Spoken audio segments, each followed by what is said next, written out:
Well, we do have a lion. He's very fast asleep now. So, after the climax of leopard-lion interaction, he's decided it's all too much, and it's going to be sleep time. So I'm pretty sure this is where this lion will be for the majority of today. I don't think he's going to move at all now. I'm pretty sure that this is where he's going to sleep. But Tingana will keep moving and eventually settle somewhere himself. But this guy, I don't think, is going to go absolutely anywhere at all, which is nice. Maybe this evening, if we spend some time with him, he might roar for us, which would be quite nice. It's been a long time since I've heard a male lion roaring next to me, so hopefully this afternoon we'll try and kind of catch up with him and see if we can maybe get him roaring. I would imagine, though, that he's going to be fairly tired and probably not do too much if it gets to be a hot day, but there is a little bit of cloud cover that's kind of in and out, and it's kind of partly cloudy day really, so you can see there's a few clouds that have blown in, and that might mean that it's a little bit cooler this evening. And if that's the case, then we might find this male moving earlier in the day than we would expect normally for this time of the year. But either way, like I say, it's amazing how things go. You go from a day where we had absolutely not a single cat on Juma yesterday, and then all of a sudden we had a whole bunch of them this morning. Indigo Girl, no, he was walking with the Nkumas. The tracks that he's got is with the Nkuma prides, was at least some of them. It's not the whole pride, but there was definitely more than just this male lion's track in this whole grouping. The rest of the tracks turn off towards Chitwadam, and this side, so maybe he was tracking them and just couldn't keep up.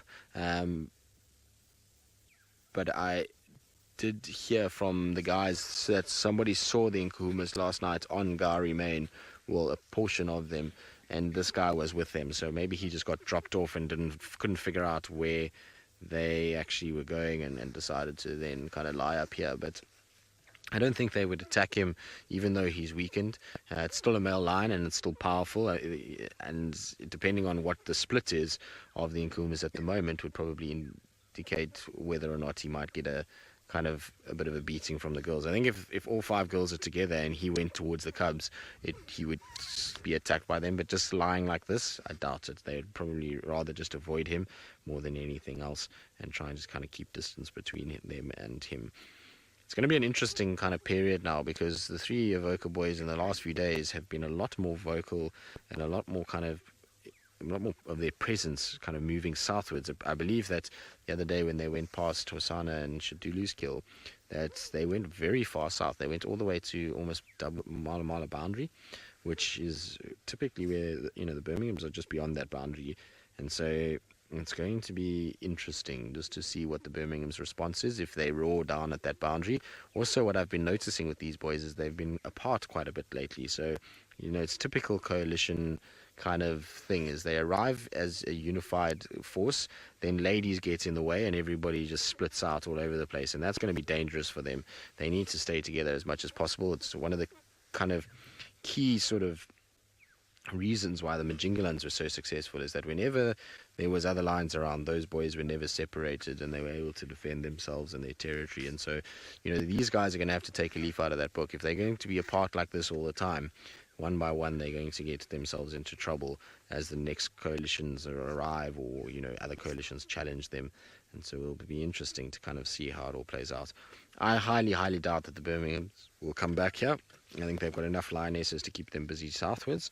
And so if these guys are just kind of clever about what they do, then they should theoretically kind of be able to get this territory. Minamu, will a coalition abandon one of their members if it's injured?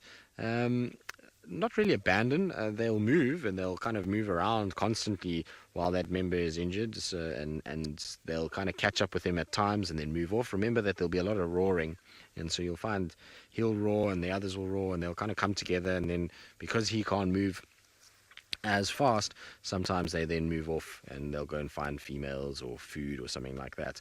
If there's a big carcass, then they'll all join up together, so that bond between them will still stay the same. They won't fight with one another if they leave him for 3-4 days and then catch up with him again.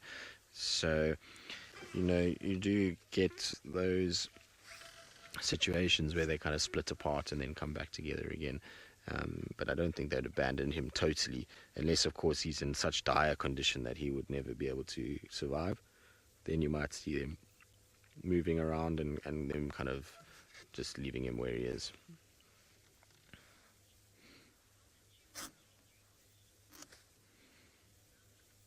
Yeah, no, no, I'm not sure, to be honest with you. I don't know. I've yet to see the Nkuhuma Pride since I've been back from leave.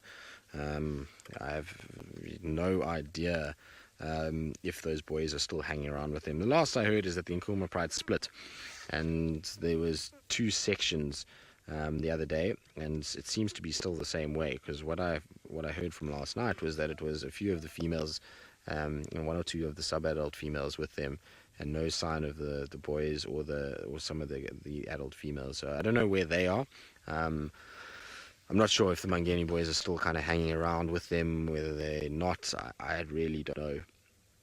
I would imagine that they are still around. Taylor said to me the other day when she saw tracks for the Nkuhuma Pride that there looked like quite a few boys that were still following them around. So I would imagine that they are still latched onto the Pride in some way and trying to kind of eke out an existence on the fringes of the Nkuhumas. But at this stage, I don't really know. Now, what would be amazing is if those Mangeni boys came right and they got away from their mange, began to feed well, groomed well, and sorted themselves out. And you had that other male line, which is apparently a Talamati. I mean, I don't know at all.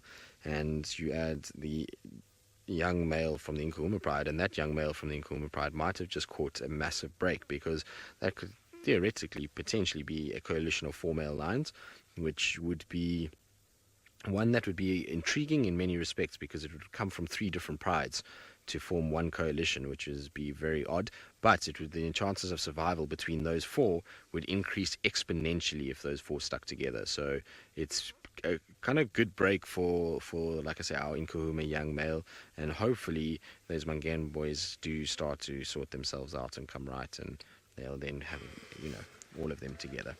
Anyway, it's all conjecture at this stage. It's all speculation. So who knows what will actually end up happening in the long run. But while we try and sit here, we'll go back across to Steve.